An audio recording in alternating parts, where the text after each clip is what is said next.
बहुत समय पहले की बात है। किसी गांव में एक किसान रहता था।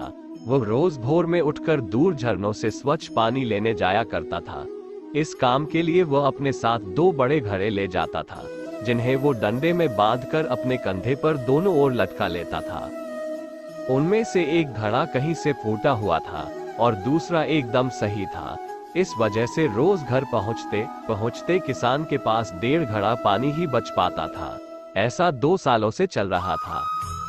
सही घड़े को इस बात का घमंड था कि वो पूरा का पूरा पानी घर पहुंचता है और उसके अंदर कोई कमी नहीं है। वहीं दूसरी तरफ फूटा घड़ा इस बात से शर्मिंदा रहता था कि वो आधा पानी ही घर तक पहुंचा पाता है और किसान की मेहनत बेकार चली जाती है।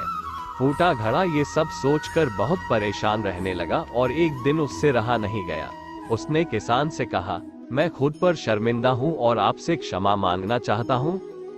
क्यों? किसान ने पूछा, तुम किस बात से शर्मिंदा हो? शायद आप नहीं जानते, पर मैं एक जगह से फूटा हुआ हूँ और पिछले 2 सालों से मुझे जितना पानी घर पहुँचाना चाहिए था बस उसका आधा ही पहुँचा पाया हूँ। मेरे अंदर ये बहुत बड़ी कमी है और इस वजह से आपकी मेहनत बर्बाद होती रही है। फूटे घड़े ने दुखी होते हुए कहा।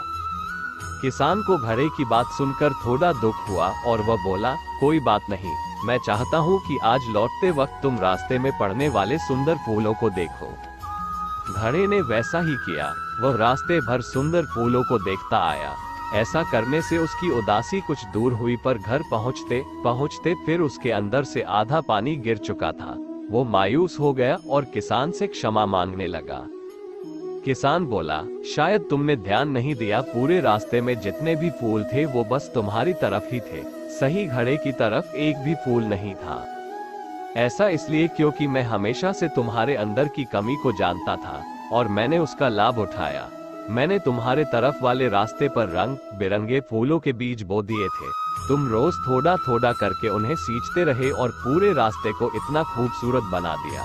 आज तुम्हारी वजह से ही मैं इन फूलों को भगवान को अर्पित कर पाता हूँ और अपना घर सुंदर बना पाता हूँ। तुम ही सोचो, अगर तुम जैसे हो वैसे नहीं होते तो भला क्या मैं ये सब कुछ कर पाता?